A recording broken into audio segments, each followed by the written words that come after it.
अस्सलाम वालेकुम नाजरीन, आप देख रहे हैं INN चैनल। मैं हूं शेख अहमद अली। इस न्यूज़ बुलेटिन में आइए नज़र डालते हैं दिन भर की बड़ी खबरों पर। चीफ मिनिस्टर रेवंत रेड्डी ने हैदराबाद को दुनिया के सबसे तरक्की याफ्ता शहरों में शामिल करने के लिए हर एक को हुकूमत के साथ ताउन करने की ख्वाहिश की। वर्ल्ड इकोनॉमिक फोरम की कॉन्फ्रेंस के दौरान डावोस में मुनक्किदा कॉन्फेडरेशन ऑफ इंडियन इंडस्ट्री और हीरो मोटर कॉर्प के जेर एहतमाम एक इजलास से खिताब करते हुए चीफ मिनिस्टर ने कहा कि हैदराबाद तेजी से तरक्की कर रहा है और उसे दुनिया के सबसे जदीद और माहौल दोस्त शहरों में तब्दील करने की हर मुमकिन कोशिश की जा रही है। रियासती हुकूमत शहरों को कम लागत में तेज सफ़र की सहूलत फराहम करने के लिए ज़रूरी बुनियादी इंफ्रास्ट्रक्चर फराहम कर रही है। तेलंगाना की तरक्याती मंसूबे में एक नया शहर फ्यूचर सिटी भी शामिल है और हुकूमत ने हैदराबाद शहर को नेट ज़ीरो सिटी में तब्दील करने का मंसूबा तैयार किया है। Sales in EVs in entire India. Besides infrastructure and sustainability, I also have to think of access. Lots of people may not have money for rail or bus. My government has given free bus travel to around 20 million women. Empowerment of women, empowerment of marginal people through mobility is a big achievement for my government. We are building a new future city, a net zero city. We want to build the world's best mobility options in this city. Finally, we want to move our people fast. We want to move people at very low cost. We want to move people in a sustainable way. I want investments to help build urban mobility infrastructure to move more than 40 million people across Telangana. My 3 words: fastest, greenest, lowest cost. Thank you one and all. Thank you. सरकर्दा आलमी technology की company HCL take Hyderabad में एक नया take centre कायम करेगी जिसका रकबा 3 लाख मुरब्बा फीट से ज़्यादा होगा। ये ऐलान वज़ीर आला रेवंत रेड्डी और वज़ीर सनत डी श्रीधर बाबू ने डावोस में वर्ल्ड इकोनॉमिक फोरम के तेलंगाना पवेलियन में HCL टेक ग्लोबल के चीफ एग्जीक्यूटिव ऑफिसर और managing director C Vijay Kumar के साथ बातचीत के बाद किया। इससे 5000 IT प्रोफेशनल्स को मुलाजमतें मिलने की उम्मीद है। Control S data centres limited Hyderabad में आर्टिफिशियल इंटेलिजेंस का एक डेटा सेंटर क्लस्टर कायम करने के लिए 10,000 करोड़ रुपए की सरमायाकारी करेगी। कंपनी ने स्विट्जरलैंड के डावोस में जारी वर्ल्ड इकोनॉमिक फोरम के दौरान इस ताल्लुक से हुकूमत तेलंगाना के साथ एक MOU पर दस्तखत किए। चीफ मिनिस्टर्स ऑफिस के मुताबिक डाटा सेंटर क्लस्टर 400 मेगावाट की गुंजाइश के साथ कायम किया जाएगा, जिसके जरिए रास्त और बिलवास्ता तौर पर 3,600 अफराद को रोजगार हासिल होगा। वज़ीर इंफॉर्मेशन टेक्नोलॉजी व इंडस्ट्री श्रीधर बाबू ने कहा कि इस कंपनी के साथ माहिदा डिजिटल इंफ्रास्ट्रक्चर और टेक्नोलॉजी में तेलंगाना को एक आलमी लीडर बनाने से मुतालिक हमारे सफ़र का एक अहम संग मील है। हुकूमत तेलंगाना ने डावोस में वर्ल्ड इकोनॉमिक फोरम में mega engineering and infrastructure limited के साथ कई माहिदात पर दस्तखत किए। ये माहिदात एक बड़े पम्प स्टोरेज प्रोजेक्ट, एक बैटरी एनर्जी स्टोरेज सिस्टम और एक लग्जरी वेलनेस रिजॉर्ट पर मुश्तमिल है, जिसके जरिए हज़ार करोड़ रुपए की सरमायाकारी होगी और हज़ारों मुलाजिमतें पैदा होंगी। पहले प्रोजेक्ट में तेलंगाना और MEIL ने 11,000 करोड़ रुपए की सरमायाकारी के जरिए 2160 मेगावाट के पंप स्टोरेज प्रोजेक्ट के लिए माहिदा किया, जिससे तवक्को है कि तामीर के दौरान 1000 मुलाजिमतें और ऑपरेशंस के दौरान 250 मुलाजिमतें फराहम होगी। इस कदम को रियासत में काबिल तजदीद तवानाई की तरक्की में एक अहम संग मील करार दिया जा रहा है। कंपनी ने अफरादी क़ुव्वत की तलब से निपटने के लिए तेलंगाना भर में कैंपस रिक्रूटमेंट मुहिम भी मुनक्किद करने का मंसूबा बनाया है ताकि मकामी नौजवानों को रोजगार फराहम हो सके। स्विट्जरलैंड के डावोस में जारी वर्ल्ड इकोनॉमिक फोरम की कॉन्फ्रेंस में एक दिलचस्प वाकया पेश आया, जहां 3 रियासतों के चीफ मिनिस्टर्स ने एक ही शयनशीन पर देखे गए। उनमें तेलंगाना के चीफ मिनिस्टर रेवंत रेड्डी, आंध्र प्रदेश के चीफ मिनिस्टर चंद्रबाबू नायडू और महाराष्ट्र के चीफ मिनिस्टर देवेंद्र फडणवीस शामिल थे। बताया गया कि वर्ल्ड इकोनॉमिक फोरम की कॉन्फ्रेंस के दौरान मरकजी वजारत कॉमर्स की जानिब से कंट्री स्ट्रैटेजिक डायलॉग मुनक्किद किया गया था, जिसका मकसद पूरे मुल्क को एक मुत्तहदा इक्तिसादी यूनिट के तौर पर तरक्की देना और सरमायाकारी को फरोग देना है। इस इजलास में 3 चीफ मिनिस्टर्स ने शिरकत की और उन्होंने मुल्क की मजमूई तरक्की, रियासतों की तरक्की और फलाही मंसूबों पर तबादला ख्याल किया। इस इजलास के बाद 3 चीफ मिनिस्टर्स ने एक साथ मिलकर तस्वीर कुशी भी की।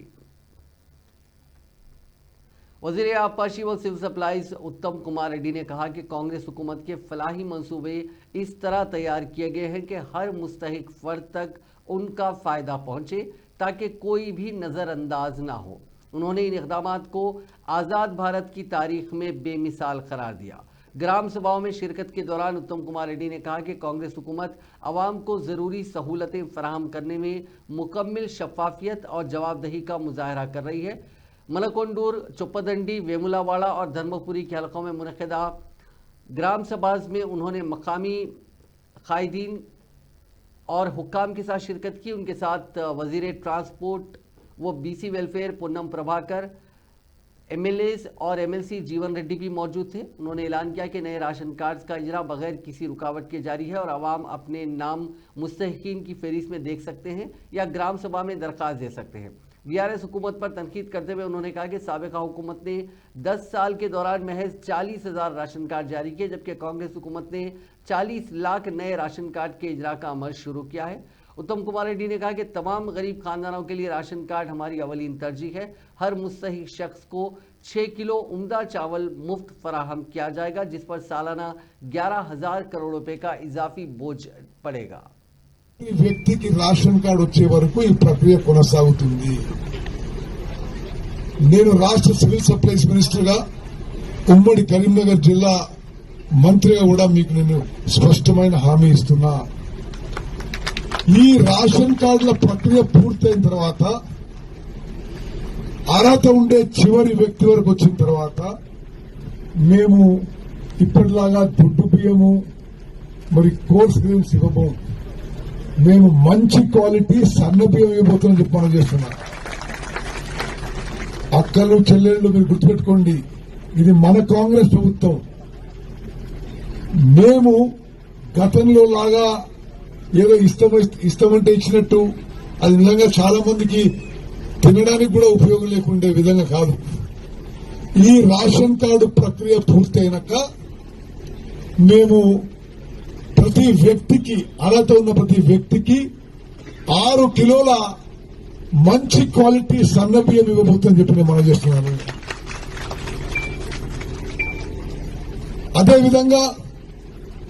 అదేవిధంగా ఇళ్ల విషయంలో కూడా कांग्रेस के हेडक्वार्टर्स गांधी भवन में यूथ कांग्रेस के कायदीन के दरमियान आपस में हाथापाई का वाकया पेश आया, जिसमें चंद कायदीन जख्मी भी हो गए।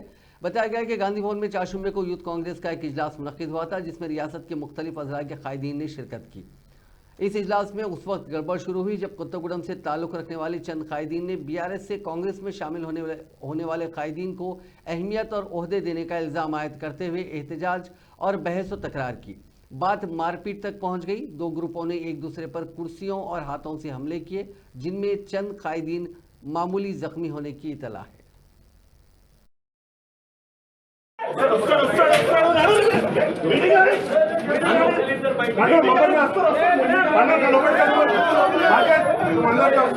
కంటెస్ట్ చేసినప్పుడు ప్రతి ఒక్కరికి రెస్పాన్సిబిలిటీ ఉంటుంది. ఎందుకు మాట్లాడొద్దు? 1 మినిట్, ఒక్క నిమిషం.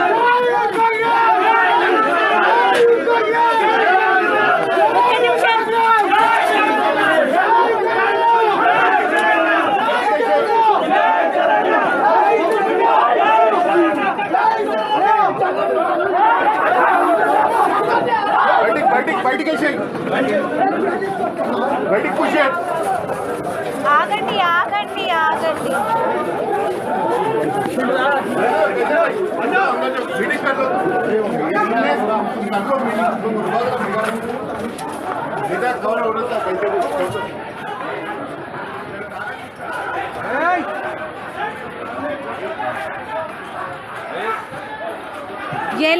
ఎలా ఎందుకు కొడతారు?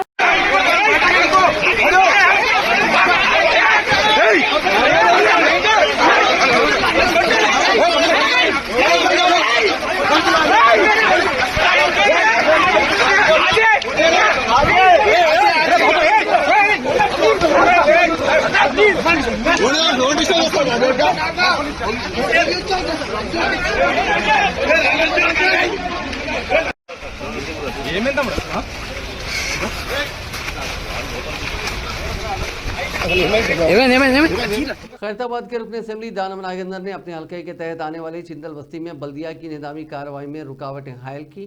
बताया गया कि शादान कॉलेज के करीब जीएचएमसी का अमला गैर मजाज कब्जों को बर्खास्त करने की मुहिम चला रहा था। मकामी ताजरों की शिकायत पर नागेंद्र वहां पहुंच गए और इन्हेदामी कार्रवाई में मसरूफ ओहदेदारों पर बरहमी जाहिर की और उनसे सवाल किया कि उनकी इजाज़त के बगैर क्यों मुनहदिम किया जा रहा है। रुकन असेंबली ने कहा कि दूसरे इलाकों से हैदराबाद आकर बाज़ ओहदेदार हम पर जुल्म कर रहे हैं। उन्होंने कहा कि चीफ मिनिस्टर रेवंत रेड्डी फिलवक्त डावोस के दौरे पे हैं, उनकी शहर आमद तक इन्हेदामी कार्रवाई को रोक दिया जाए, बसूरत दीगर वो बड़े पैमाने पर एहतजाज करेंगे। इससे कबल हाइड्रा की कार्रवाइयों पर अपना शदीद रद्द-ए-अमल का इजहार करते हुए नागेंद्र ने कहा था कि वो पहले ही वाजे कर चुके हैं कि हाइड्रा को गरीबों की बस्तियों की तरफ आने के बजाय जल विहार, आईमैक्स जैसे बड़े अफराद की जायदादों पर कार्रवाई करें। आज इस इन्हेदामी कार्रवाई के खिलाफ मजलिस के रुकन असेंबली नापल्ली के रुकन असेंबली माजिद हुसैन ने भी एहतजाज किया।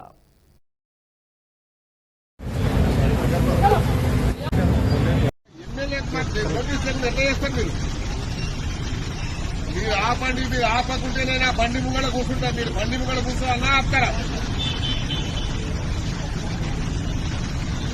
అంతా చుట్టూ బండ ఉండే నేను చూపిస్తాను ఎప్పుడు రాండి. పెద్ద పెద్ద కాంప్లెక్స్ ఉండే అది తిరగొట్టాడు ముందు ఏం చేస్తా అది చేసినాక చేస్తాను. మీరు ఆపండి, మీరు ఆపకుంటే चलते नहीं टहलते नहीं, जंग में टहलते नहीं, क्या ठहरे ठहर जाते, बाद में देखेंगे। दीवारें बात मत करो। माजिद भाई छिल्ले का नहीं करे पहिला साहब, हमारे दरमियान में आबादी रात को इतना बड़ा जुल्म हमारे साथ साहब आप रहमान, इतना बड़ा जुल्म जान से मारना बड़ा साहब, आपके लिए कुर्बान हो जाएंगे।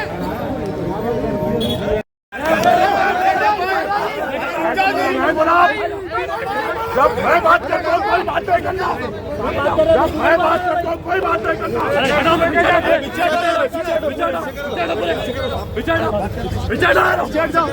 पीछे आ जाओ जी, बात कर रहे हैं, थोड़ी देर पीछे आ जाओ।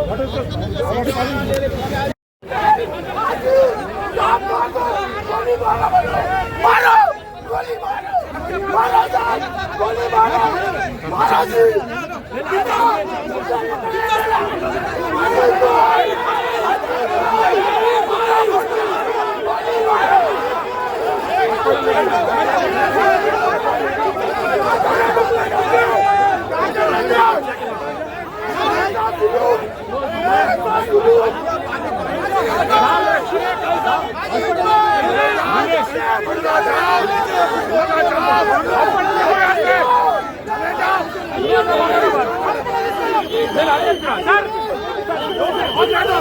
देखिए तुम लोग खेल कूद कराता हूँ, जिंदगी खा जाता हूँ, गरीबों पर जुल्म कर रहे हैं, बात कर रहे हो।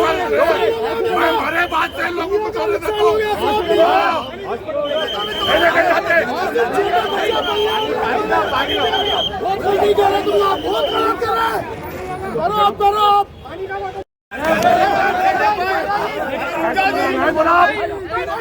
जब मैं बात करता हूँ कोई बात नहीं करना, जब मैं बात करता हूँ कोई बात नहीं करना। पीछे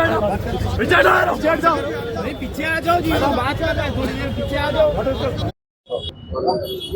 आज करीबन 12:30 बजे मुझे फोन आता है कि चिंतल बस्ती में फुटपाथ इंक्रोशन के नाम पर तमाम जो यहाँ पे कारोबारी करने वाले हमारे हिंदू मुसलमान भाई हैं और एक बड़ी मिक्स्ड आबादी यहाँ पर मिलकर कारोबार करती है पीसफुली सालों से, क्योंकि ये चिंतल बस्ती मार्केट नई मार्केट नहीं है, 80 साल से पुरानी मार्केट है और यहाँ पे बहुत जनों का रोजगार और उनका घर इस मार्केट से चलता है। और यहाँ पे ट्रैफिक कंजेशन के नाम पर यहाँ पर आकर फुटपाथ इंक्रोचमेंट के नाम पर यहाँ पे तोड़ा जा रहा है। 2 महीने पहले मैं खुद यहाँ पर एसीपी ट्रैफिक और तमाम के जिम्मेदारों के साथ मैंने दौरा किया था और ये कहा था अगर कि कोई भी अगर शेड वेड बाहर है जो ट्रैफिक होता है उसको आप निकाल सकते हैं, उसमें हमें कोई प्रॉब्लम नहीं है, मगर हॉकर्स के हद तक जिसका जिंदगी जिसका घर हर डेली अपनी कमाई पे डिपेंडेंट है उनको आप धक्का नहीं लगा सकते, ना हम आपका उसमें साथ देंगे। वही मुद्दे पर हुआ था और यहाँ पर एक ड्राइव चालू की गई और तमाम हॉकर्स के ऊपर जुल्म करने के लिए तो उनको हटाकर उनके बंडियों को लेके जाया गया। मच्छियों को जो यहाँ पे फिश मार्केट में जो मच्छी बेचे जाते हैं उनके मच्छियों को गिरा दिया गया। हम यहाँ पर आके सख्त तौर से ये मुतालबा करें कि जो कोने में हट के जो कारोबार कर रहे हैं उनको वैसी तौर पे कारोबार करने दीजिए। ट्रैफिक कंजेशन के वास्ते हम तैयार हैं। रही बात जो दूसरे जो डब्बे अब बचे हैं जो फुटपाथ पे हैं जो दिख रहे हैं उनको वक्त दिया जाए, वो खुद अपने हिसाब से डब्बे निकालेंगे ताकि उनका प्रॉपर्टी डैमेज ना हो, अंदर का सामान डैमेज ना हो।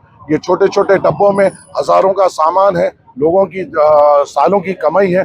अगर ये जेजीपी से दबा दिया जाएगा तो पूरी कमाई तबाह हो जाएगी।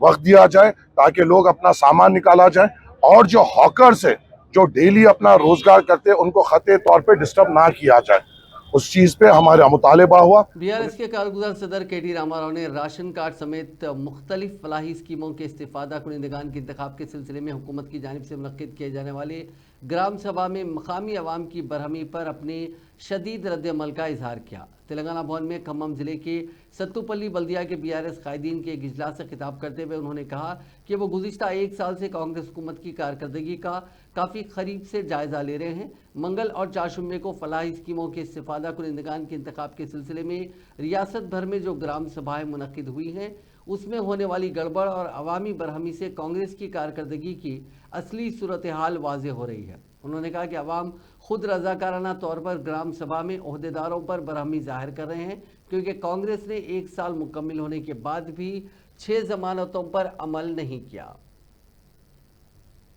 बीआरएस के कारगुजार सदर केटी रामाराव ने पार्टी के सीनियर रहनुमा और रुकने असेंबली पद्माराव गौड़ से उनकी रिहाइशगाह पर मुलाकात की और खैरियत दरियाफ्त की। पद्माराव गौड़ हाल ही में उत्तराखंड के दौरे के दौरान तबीयत खराब होने के बाद इलाज करवाकर हैदराबाद वापस आए थे। उन्हें दिल का दौरा पड़ा था, उन्हें एक स्टंट डाला गया है। केटीआर ने उनकी सेहत के बारे में तफसीलात मालूम की और जल्द सेहतयाबी की दुआ की।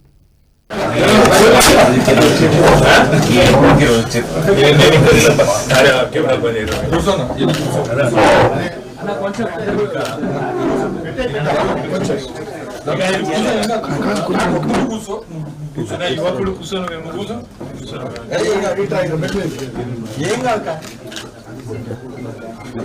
కెమెరాలు బంద్ చేయండి। ఏమైంది సడన్ గా నీకేమొచ్చింది? నీకు ఈ వాతావరణం తిరగడం ఈ టైంలో తిరుగుతావు కెమెరా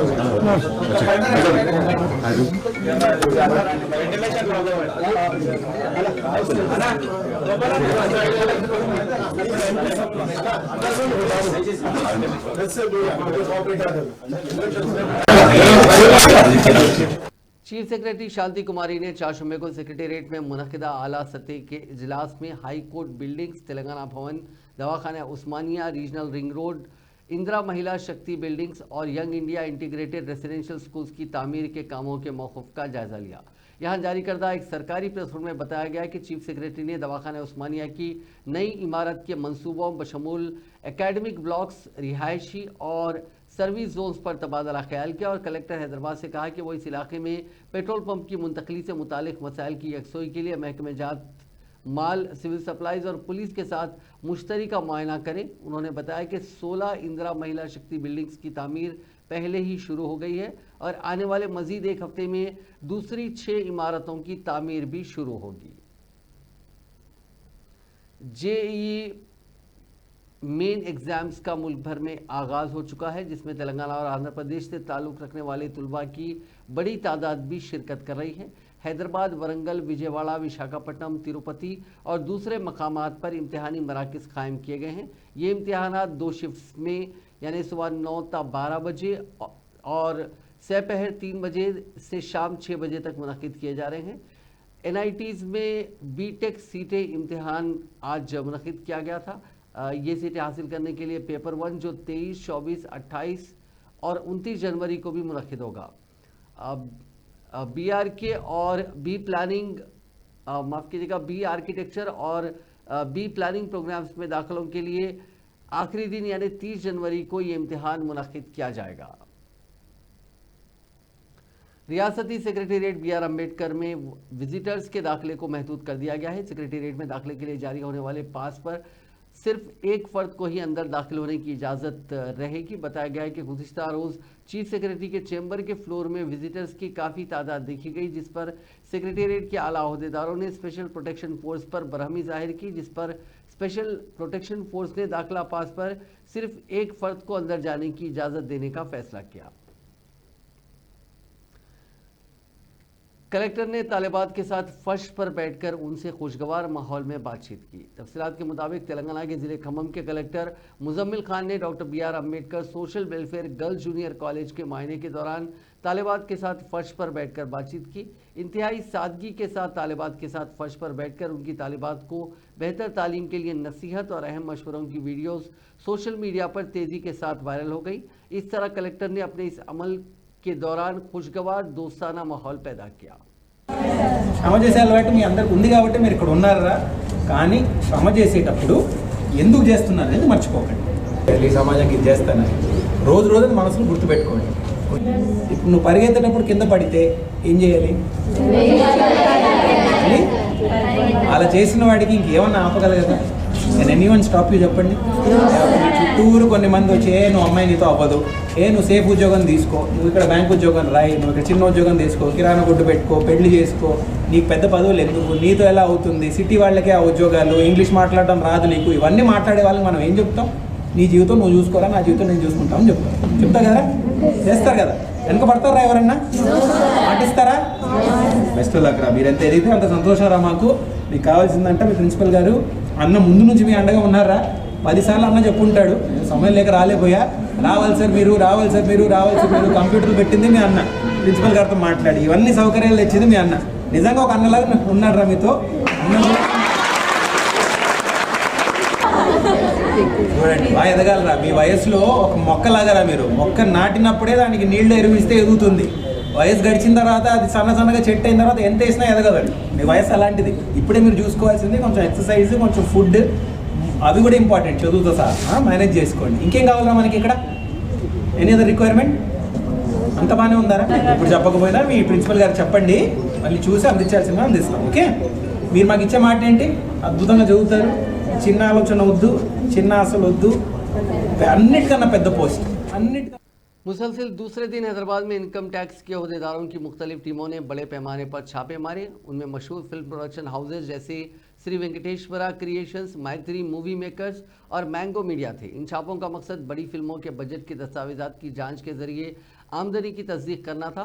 पुष्पा 2 जैसे हाई प्रोफाइल प्रोजेक्ट पर इन छापों के दौरान तवज्जो मरकूज़ की गई। IT अहदेदारों ने मालियाती रिकॉर्ड्स का मुआयना किया ताकि ऐसे लेन देन का पता चलाया जाए जिनके बारे में इंकशाफ नहीं किया गया। इस कार्रवाई का एक और मकसद मुमकिना टैक्स बेज़ाब्तगियों का इंकशाफ करना भी था।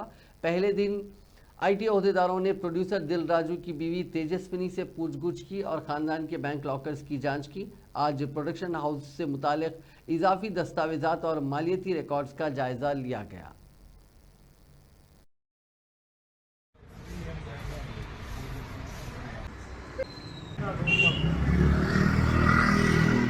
मरकजी वजीर शहरी तरक्की मनोहर लाल खट्टर 24 जनवरी को तेलंगाना के करीमनगर म्यूनसिपल कॉरपोरेशन के हुदूद में कई तरक्याती प्रोजेक्ट्स का इफ्तिताह करने करीमनगर का दौरा करेंगे। उनके दौरे का मकसद ऐसे इक़दाम का आगाज़ करना है जो शहर के बुनियादी ढांचे को बेहतर बनाएं और अहम अवामी खदशात को दूर करें। इफ्तिताह किए जाने वाले बड़े प्रोजेक्ट्स में से एक हाउसिंग बोर्ड कॉलोनी है, जिसमें 24 घंटे बिला तातुल पीने के पानी की फराहमी का प्रोग्राम शामिल है। वज़ीर मौसूफ अम्बेडकर स्टेडियम में नए तामीरशुदा स्पोर्ट्स कॉम्प्लेक्स का भी इफ्तिताह करेंगे। हैदराबाद में गुर्दे की पेवंदकारी के एक मुबैना रैकेट का पर्दाफाश महकमा सेहत और पुलिस हुक्काम ने किया है और सरूनगर के एक प्राइवेट अस्पताल और उसके MD और दीगर मुलाजमीन को गिरफ्तार किया है। रचाकुंडा पुलिस और महकमे तिब और सेहत के अहदेदारों ने अलकानंदा मल्टी स्पेशलिटी अस्पताल में शिकायत के बाद तलाशी ली कि अस्पताल लाजमी इजाज़त के बगैर गुर्दे की पेवंदकारी कर रहा है। पुलिस के मुताबिक अस्पताल का इफ्तिताह सिर्फ 6 माह कबल हुआ था और इसमें 2 डॉक्टरों को मामूली सर्जरी करने की इजाज़त थी। अस्पताल के हुकाम मुबैना तौर पर दीगर रियासतों से गुर्दे के अतिया दहिंदगान को लालच दे रहे थे और पेवंदकारी के लिए रियासत के बाहर से डॉक्टरों को भी बुलवा रहे थे। वो इस रैकेट के ज़रिए भारी रकम कमा रहे थे। पुलिस इस पूरे मामले की तहकीकात कर रही है। महाराष्ट्र के जलगांव में 4 जुम्मे की शाम 4:42 पर एक बड़ा ट्रेन हादसा पेश आया। पोचारा स्टेशन के पास माहेजी और परधाड़े के बीच पुष्पक एक्सप्रेस में आग लगने की अफवाह फैली। इस दौरान किसी मुसाफिर ने चेन पुलिंग कर दी, ट्रेन रुकी और घबराए मुसाफिर कूद गए। इसी दौरान दूसरे ट्रैक पर आ रही कर्नाटका एक्सप्रेस ने कई मुसाफिरों को कुचल दिया। जलगांव एसपी ने 11 लोगों की मौत की तस्दीक की है। 40 पैसेंजर्स के जख्मी होने की खबर है। सेंट्रल रेलवे के भुसावल डिवीजन के ओहदेदारों ने जराये के हवाले से बताया कि जहां वाकया पेश आया उस जगह पर शार्प टर्न था। इस वजह से दूसरे ट्रैक पर बैठे पैसेंजर्स को ट्रेन के आने का अंदाजा नहीं हुआ, जिसकी यही वजह रही कि कर्नाटक एक्सप्रेस से इतनी बड़ी तादाद में लोग कुचले गए। कर्नाटक में पेश आए सड़क हादसे में आंध्र प्रदेश के कर्नूल जिले के 3 तुलबा समेत ड्राइवर हलाक हो गया। कर्नूल जिले के मंत्रालयम के एक स्कूल के 14 तुलबा कल रात एक तूफान वैन में हम्पी मंदिर में दर्शन के लिए रवाना हुए थे। उनकी गाड़ी सिंधूर के 5 किलोमीटर दूर उलट गई। इस वाक़े में ड्राइवर समेत 3 तुलबा की मौत हो गई और बाज़ दीगर जख्मी हो गए।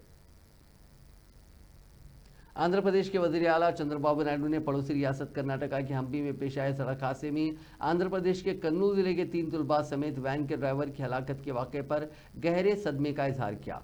नायडू, जो इन दिनों रियासत में सरमायाकारी को राग़िब करने के लिए स्विट्जरलैंड के दावोस शहर में जारी आलमी माशी फोरम के इजलास में शिरकत के लिए गए हुए हैं, उन्होंने इस सिलसिले में ट्वीट की। सोशल मीडिया पर सरगर्म नायडू ने अपने इस ट्वीट में कहा कि हुक्काम को इस बात को यकीनी बनाने की हिदायत दी गई है कि जख्मियों को ज़रूरी तिब्बी इमदाद फराहम की जाए।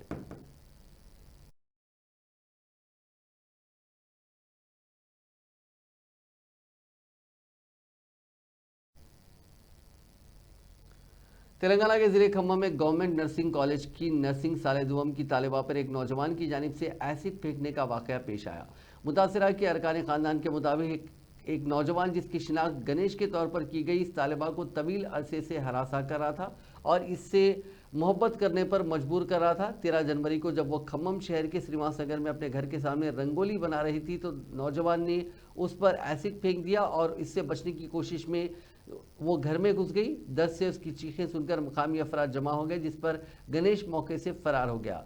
लड़की के अरकान खानदान ने उसे इलाज के लिए मकामी अस्पताल पहुंचाया। उसके एक हाथ और पीठ पर जख्म आए हैं। उसकी हालत खतरे से बाहर बताई गई है। 3 टाउन पुलिस ने मुलजिम के खिलाफ एफआईआर दर्ज करते हुए उसे हिरासत में ले लिया। लड़की के बाप की कुछ अरसा कबल पहले मौत हो गई थी, जिसके बाद वो अपनी माँ और भाई के साथ मुकीम थी।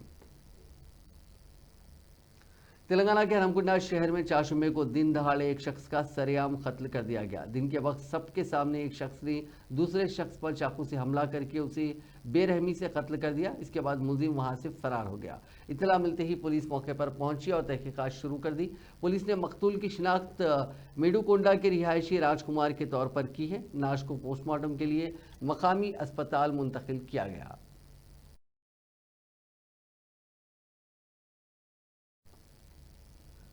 तेलंगाना के रंगारेड्डी जिले के अदारम के मजाफात में वाक़े BRS ऑयल इंडस्ट्री में बड़े पैमाने पर आग लग गई। इंडस्ट्री में खुर्दनी तेल जखीरा करने वाले टैंकर में धमाके के बाद ज़बरदस्त आग भड़क उठी। हुक्काम ने इब्तिदाई तौर पर अंदाज़ा लगाया है कि आग शॉर्ट सर्किट से लगी है। इंडस्ट्री के अमले की इत्तला पर फायर ब्रिगेड के अमले ने वहां पहुंचकर आग पर काबू पा लिया। हुक्काम ने बताया कि इस वाक़े में कोई जानी नुकसान नहीं हुआ, अलबत्ता माली नुकसान ज़रूर हुआ।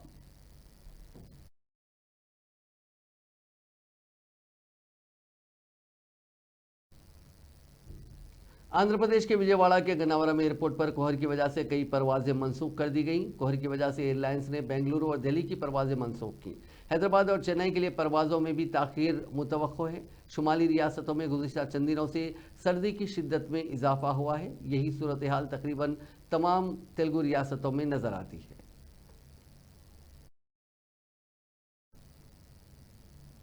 नाज़रीन, इस न्यूज़ बुलेटिन में बस इतना ही। आप देखते रहिए INN चैनल।